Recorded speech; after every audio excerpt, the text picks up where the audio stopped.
Hi, it's Lianne Grove coming to you with The Ambitious Woman. Welcome back to another interview. We have yet another amazing woman with us today where we're going to find out her secret strategies and techniques to being able to do it all and thrive and prosper. So that being said, I'd like to welcome Jen Healy. Hi, Jen. Hi, thank you so much for having me today, Lianne. I'm super excited to be here. Fantastic. So Jen has advanced degrees in physics and engineering, and she's the founder and CEO of Jen Healing and Healing Technologies. She has focused her mastery on bridging the gap between science, spirituality, and the healing arts. It combines her advanced degrees with numerous wisdom tools from Eastern and Western philosophies to offer unique cutting-edge technologies and principles in the healing paradigm, from quantum energetics, energy management, advanced body therapies, conscious movement, empowerment, and evolutionary practices. So I'm very excited to have Jen here today to share her story and her secrets. So Jen, over to you. Perhaps you can start with telling us how you got to where you are today. Absolutely. Thank you, Lianne. I know that was a big mouthful to say for an introduction, so thanks for getting that. So yeah, I just wanted to accept this invitation to offer other women, particularly all beings, opportunities to thrive and prosper, like you were saying, and really manage their time and energy better in this world that can be awfully demanding. Right. And so what I do in my practice is I take my world experience of being an overachiever and a go-getter, and what I have, the result of that, which was really pushing myself really hard, maybe experiencing more stress or the sick, broke, tired, busy, all of those typical ways that we're describing and experience the world, and give people real tools for transformation so they can thrive and feel better and have a higher quality of life. So my background, like you said, is in the sciences. I have advanced degrees in electrical engineering and physics, and I was like on the fast track with nanotechnology and microfabrication in the 90s when that was really blowing up and taking off. And then what I found is that I was really miserable. Like, I was very unhappy, and I was pushing myself really hard, as a lot of women who are trying to do it all have experienced. And then with that came some pretty major injuries, because not only was I pushing myself really hard mentally, I had the belief system or the motto of like, work hard, play hard.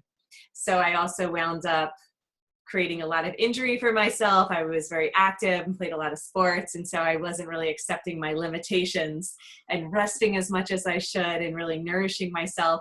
And so then I wound up in grad school. When I was doing my PhD, I wound up having 2 reconstructive knee surgeries like at the same time. And I literally felt like I was falling to my knees in the desert. I changed from Philadelphia over to Arizona. And so I'm in this whole new environment, and I'm super excited to be in grad school and be living my path and my dreams. And yet I was experiencing a lot of suffering and a lot of misery. And that experience propelled me to seek alternatives. I had already been very curious and interested my entire life about alternative nutrition, alternative therapies, alternative healing. It's always been an attraction to me. And then when I found I had all these injuries that were manifesting, and Western approach was cutting me open and really invasive, I was looking for some alternatives. And it was quite a journey. You know, it was definitely for the brave of heart to really dive deep into those realms, and to discover that I had overdeveloped myself intellectually, physically, mentally, and then spiritually and emotionally. I was like, you know, if I was making a little bar chart, they barely registered on the radar. And so I wanted to bring myself back into balance, right? And so that's what from that experience, that's why I went into combining the sciences with the healing arts and advancing the healing arts with my background and my expertise in technology. So I like to live in meets spirituality, where the healing arts meets technology. I think that's wonderful because you know it's really good for our, especially as an ambitious woman and we're busy working, is to actually, and we know about healing arts and we know about Western and Eastern philosophy, but to kind of really provide a rationale and a link between the two, I think that's a very unique space. Yeah, thank you, Lianne. I particularly believe that this next wave of consciousness, because I really love this idea of being part of the whole conscious evolution, and that's why I call my coaching practice empowerment and evolutionary practices. I really think it's important to add more play and more joy and more fun into our lives. Like really, when I was making choices for the first to back up a little bit, I've been living on my own since I was 14 and working full-time, working 3 jobs from 14 to 24, like never once having a day off, right? So kind of on the advanced course, because most people experience that in their 20s and 30s, and I experienced it at a really young age. So by the time I was 24, I had 10 years of that lifestyle under my belt, and thinking like I didn't need to sleep and I didn't really need to eat well or nourish myself. I mean, I know much more about nutrition because I focus on that with my clients, but back in the 80s and 90s, it was all like, you know, fat-free and high sugar and all this stuff that we thought was healthy and we found out was not healthy. And so that contributed to a lot of the knee injuries that I learned, that kind of thing. But it was from that kind of neglect that I refocused my whole life. And I'm so glad that I had the opportunity to change gears and share this with others. So for me, enjoying life and incorporating, so this new kind of launching of transformational training for 2017 that I'm doing. And when I talked to you previously, and I was like, what can I share with people that would be unique and different? And it's really about the joy experience. That's what I'm calling it. I already have this quote or this practice called the high fun factor that I focus on, and we'll talk about that. But the joy experience, how much joy are we allowing ourselves to experience in every day? And that's what I see that's missing when I talk to my clients, when I work with people one-on-one, and I ask them what their goals, what are their 5-year plans. And there are a lot of external factors that are present, but really the bottom line is every single person tells me that they want to be happy. And then within that desire, the construct of day to day doesn't really include happiness. And happiness didn't even register on my radar for so many years. And that's what I've turned around to experience this new wave of consciousness coming through empowered embodied play. That's great. And particularly as an ambitious woman and a very busy woman, it's like, and I know I do it to myself, it's like demanding more all the time and working harder. And but that has ultimately led to sort of rundown and burnout, because this whole idea of joy, it's like, does that actually mix with work? You know, it's exactly. Like we're conditioned to think that they're separate things. Absolutely. Well, I have a whole presentation called Contemplation that I teach activating the human body field through play. And it's really teaching physics through this idea of increasing our power and our passion and our purpose through play. And it's really about convincing people of the importance of play, which is really funny. I have to come from a scientific point of view to really talk about how this is not frivolous or superficial or back burner, something last. It's like play and joy and fun should be at the apex of all of our choices, because that's where our vitality lives. That's where our creativity lives. And that's definitely where our passion comes from. So tell me then how joy then can contribute to what we do every day and our busyness and our, hard work. Yeah. Very cool. Well, it's really fun to talk about this, and I just wanted to have a conversation with you and just really see where the conversation went, because I do have all these different tools that I use in my practice that I like to share.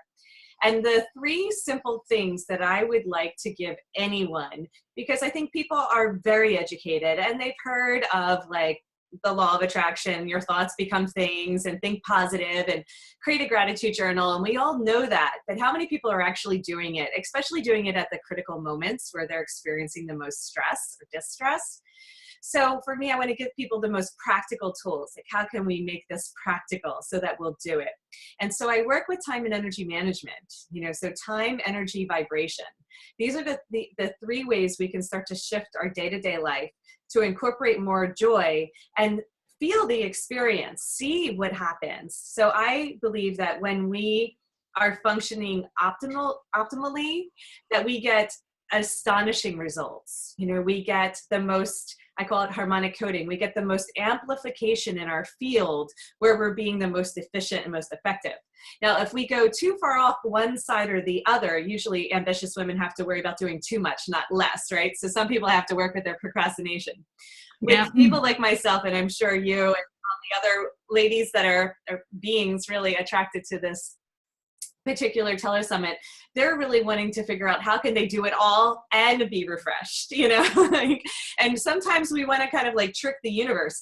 And so I work with universal principles in natural law to understand how energy works. If we understand how energy works just from an efficiency standpoint, this is how I get people to really shift. And it's really true because they understand this. They want to be efficient and they want to be effective, right? And so I have this one, I love equations and mapping, and I really do I come from that engineering, very structured outline point of view.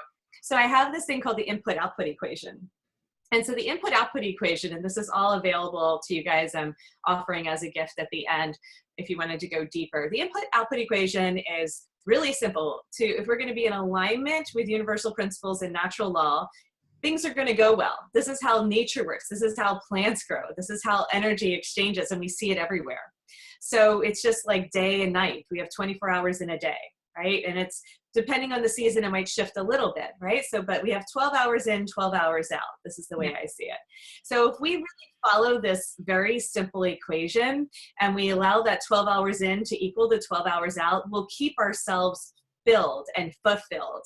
And I can guarantee you when we live that way, we are so much more joyful and so much more effective, and we have more vitality and we have more to give, and our power increases.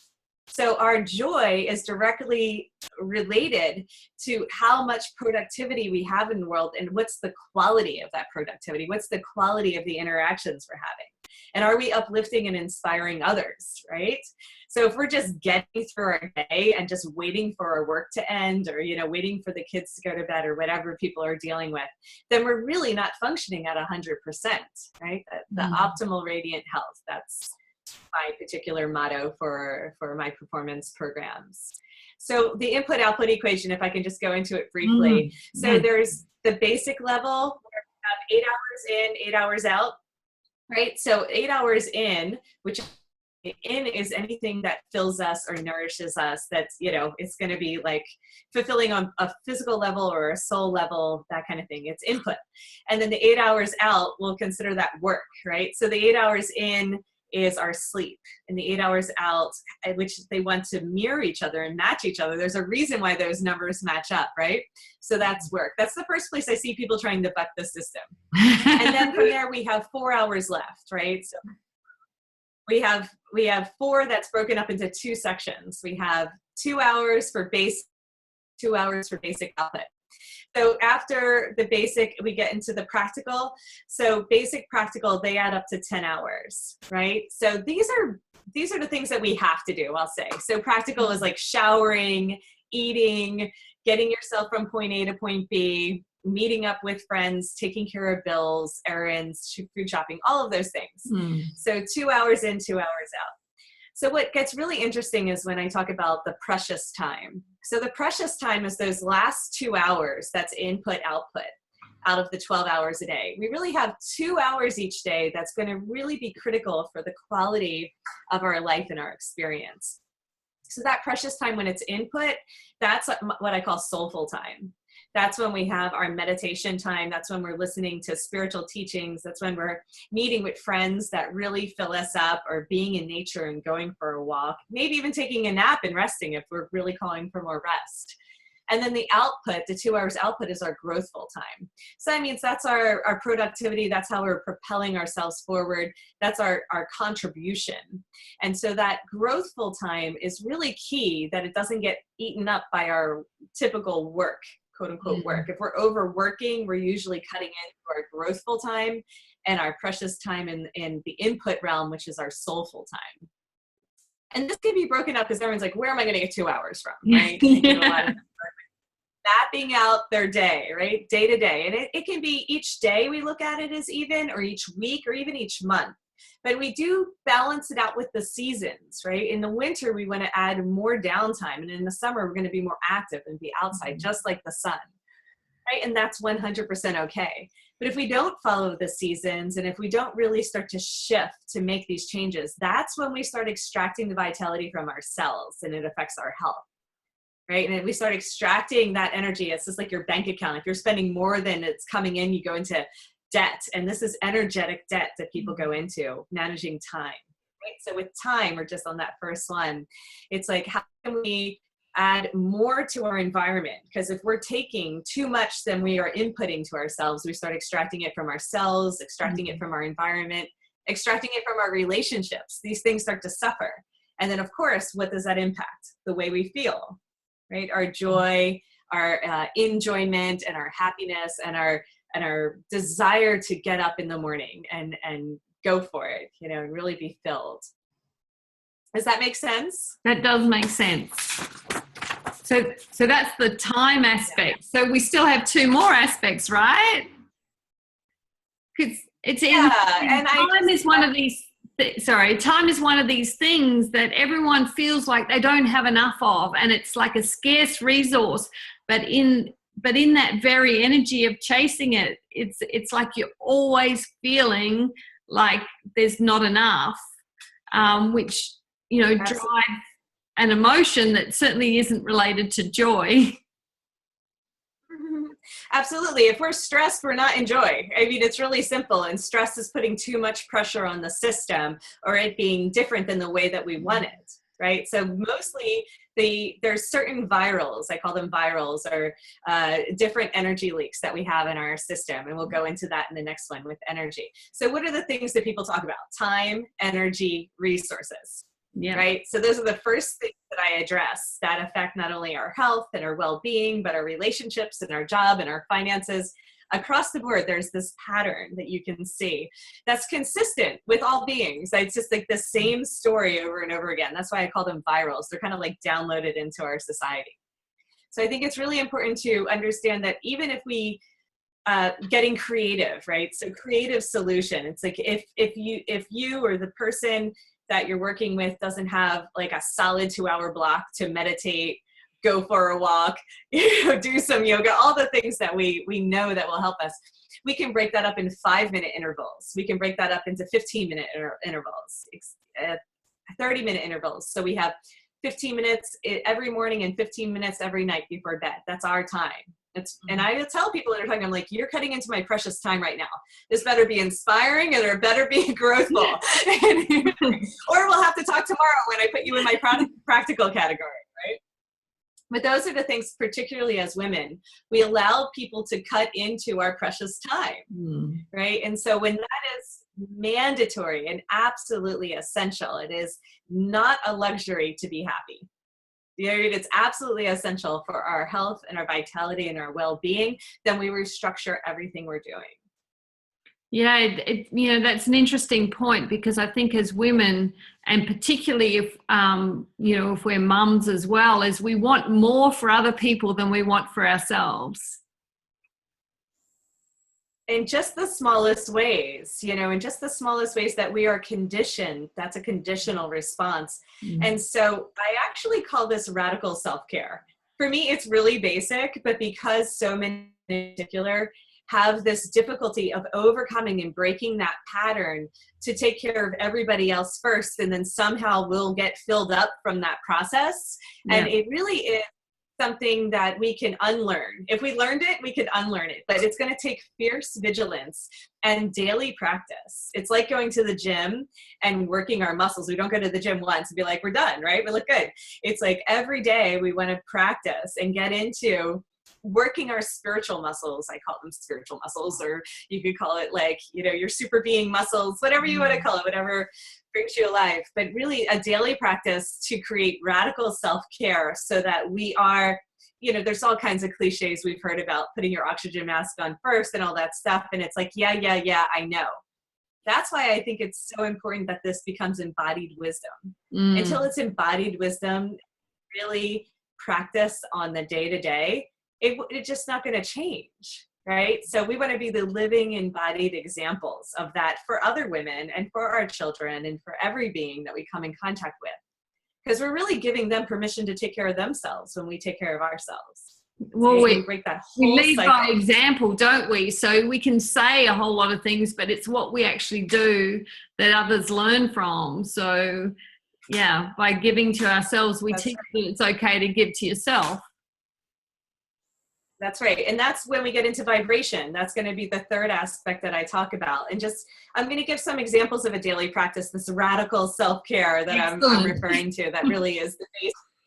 But, one of the things is to laugh. And that's why I'm enjoying this exchange so much too, is like, we need to laugh more. We need to play more, in the sense of like, we can really make anything fun. If we're standing in the food line, if we're at the DMV, if we can have fun at the DMV, we can have fun anywhere. Then we're masterful beings, right? But we can have fun no matter what we're doing if we turn it into a game, right? And it's like those little 5 minutes in the grocery line is when we could be meditating, which is just breathing. I teach meditation for non-meditators because I'm a very active person, a very active mind. And a lot of people are like, I can't do it. I can't do it.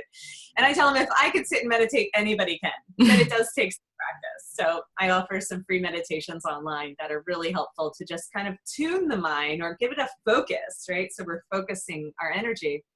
And I really encourage people to not only meditate every day, but, really get into an appreciation practice, gratitude practice, which is really basic, but to do it more often, because the mind and the heart have two different stories that they're telling. And the mind is conditioned to complain. We've noticed that it is really good at finding problems. It's not so good at problem solving all the time, but it's good at finding problems and finding the kind of critical mind, or it's just been conditioned that way.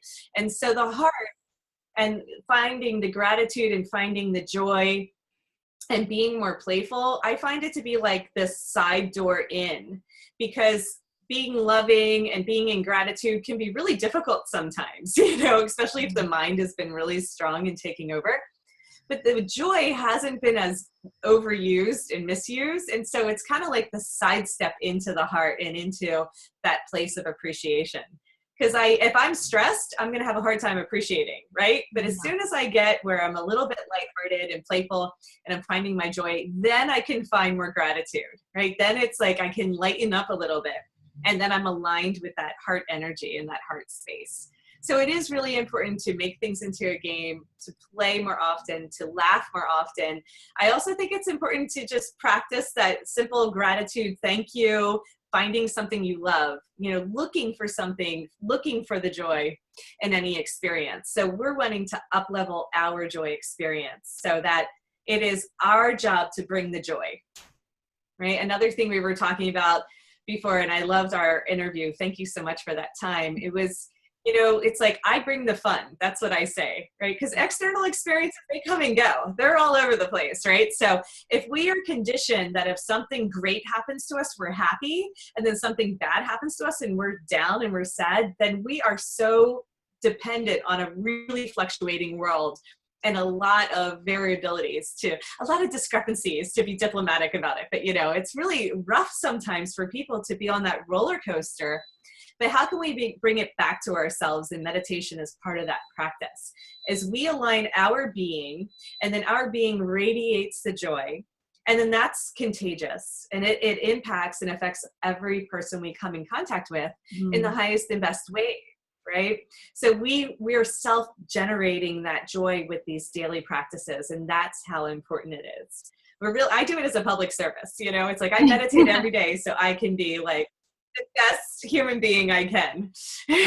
That's how we should see it. That's our number one responsibility, right? And to find reasons to celebrate, even if you love your job, celebrate that, right? Because what a miracle. But if you don't, like really find every single aspect that you can appreciate about it, and then be willing to make steps towards doing something you love. Because if we're surrounded all day by people who are miserable in a job that's miserable, of course we're going to be miserable no matter how much joy we try to muster. So I encourage people to be courageous enough to make those changes and those decisions, to find what it is that they love that brings them alive. And that's the greatest gift that we could offer to the world, is being fully alive and radiant and in our radical self-care.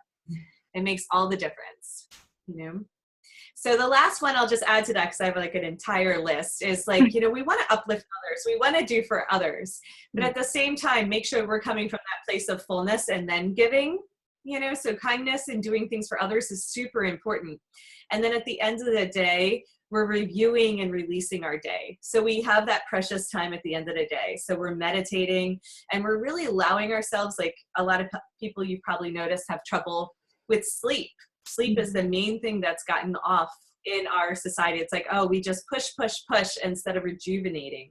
Yeah. But allowing sleep to be more of a practice, refreshing and renewing ourselves, like setting that intention that is what sleep is used for, is super important for our health, wellness, vitality. We all know that if we skipped a night of sleep, the baby's been up all night, got into a fight, whatever has been disturbing us, we're a wreck the next day. So using sleep as a time to rejuvenate.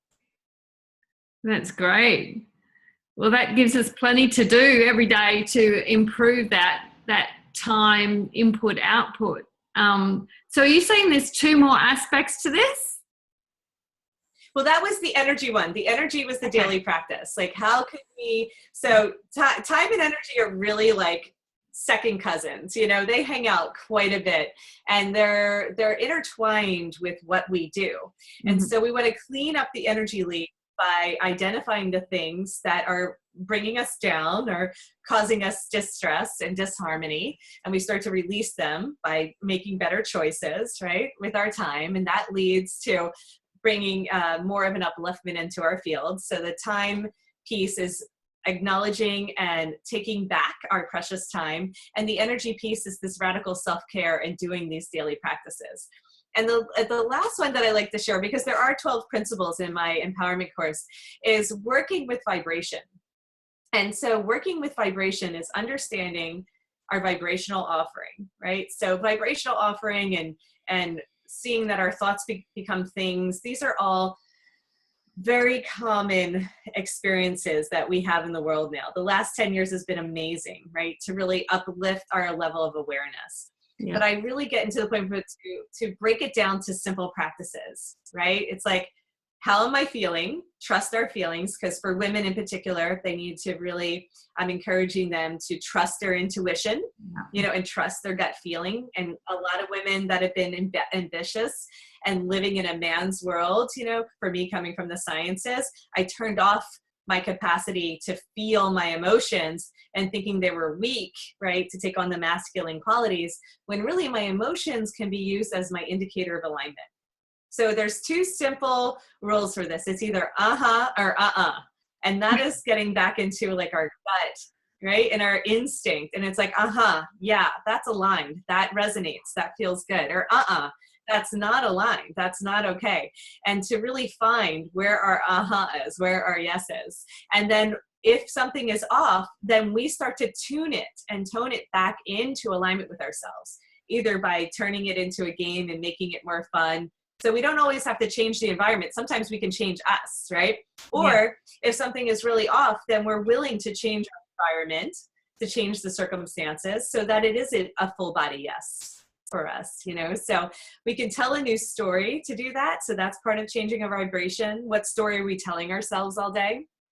If we're saying, oh my God, I'm so sick, I'm so broke, I'm so tired, like, I talk to so many people and I swear I don't think they realize that, well, I do empowerment coaching, so I'm paying attention, but they're like, oh, I'm so sick and tired of this. And I'm like, all right, well, there you have it. And then they don't understand why they don't feel well. So we have these expressions, these cliches, oh, I'm so busy, right? It's like changing our language and changing our focus is going to make a huge impact on our energetic field. So what are we saying to ourselves, right? What is the vibration we're offering? What is the story we're telling ourselves?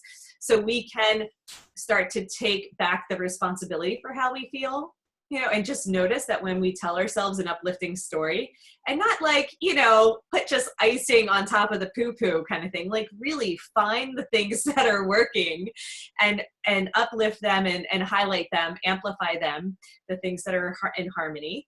And then the things that aren't working, acknowledge them and work to change them, right? And feeling like there is some sort of empowerment or some choice involved. So changing our choices and making wise choice to those that are uplifting and upholding our highest optimal health. You know, is this really going to serve me, or is this another energy leak? So we identify those energy leaks and we start to shift our vibration and tune ourselves with the practices. You know, and I think that's great, and I'm sure every woman out there would agree. As a woman, like, we know we're intuitive, but because we get so busy, we forget to tap into that and forget to listen to that, and that definitely, you know, creates a much greater ease in life when we're willing to do that and trusting ourselves. I think, you know, as you said, there's a level of trust that goes with trusting the ahas you feel, even though the rational mind might not know exactly why they're choosing that over something else. Yes, listening to our body and listening to our emotions as our greatest gift. It really is amazing when we give people permission to do that, how much it changed. There's a sigh of relief, you know, because women do know, because they didn't listen to their intuition and something happened and they're like, I knew that was going to happen. So then their intuition is used, right? Yeah. And then their intuition is developed and used from a fear point of view that they're going to do something wrong, where we can actually shift that around and we listen first. And it's also, our emotions are simply indicators of alignment. When something is aligned, it feels good. When something is off, it feels bad. And that's all we have to remember in our moment-to-moment choices. Every moment is a choice point. And to take back the power and the responsibility of feeling good, how important it is to feel good and trust that is like a 100% accurate gauge in every moment. Yeah.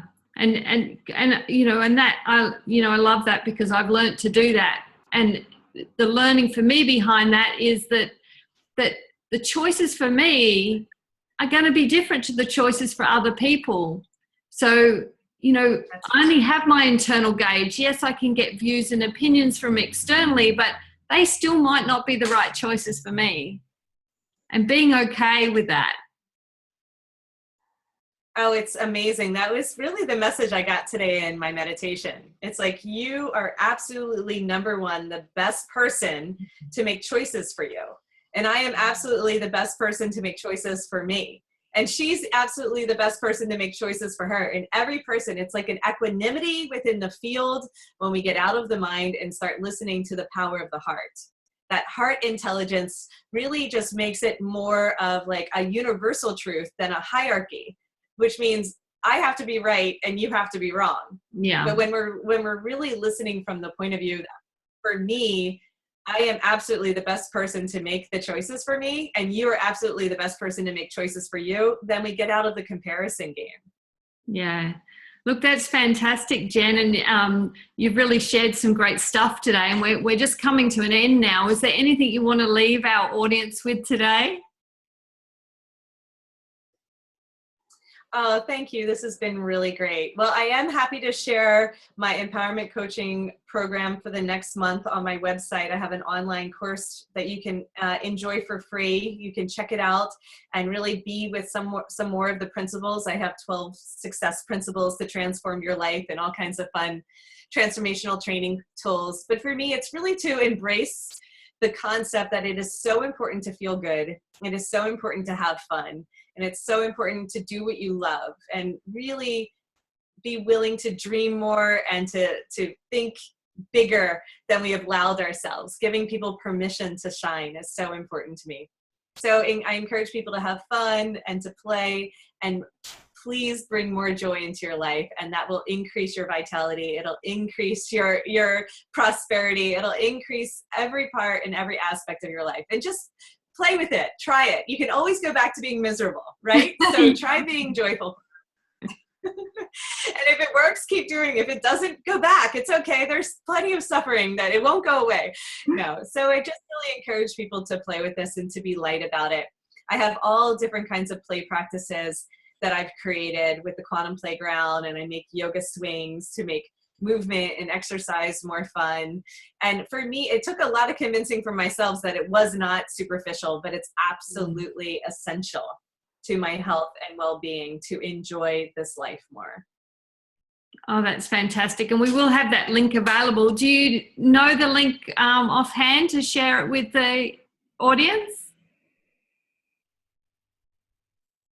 Yeah, well, I have a whole new learning management platform that I just built. I'm really excited about it. It's actually part of the yoga swings. It's called aerialyogarx.com. So Aerial Yoga RX is using the yoga swing for therapeutics practices. So that's why I call it Aerial Yoga RX. So aerialyogarx.com will get you there, and then it is under features and under courses. So there's a special happening just for this month, like I said, where you'll get a free month membership, access to the courses, and then if you love them, you're welcome to continue on from there. But you'll have 30 days of a free trial to experience the different lessons, and that all can be found on my one new learning management platform, which is aerialyogarx.com.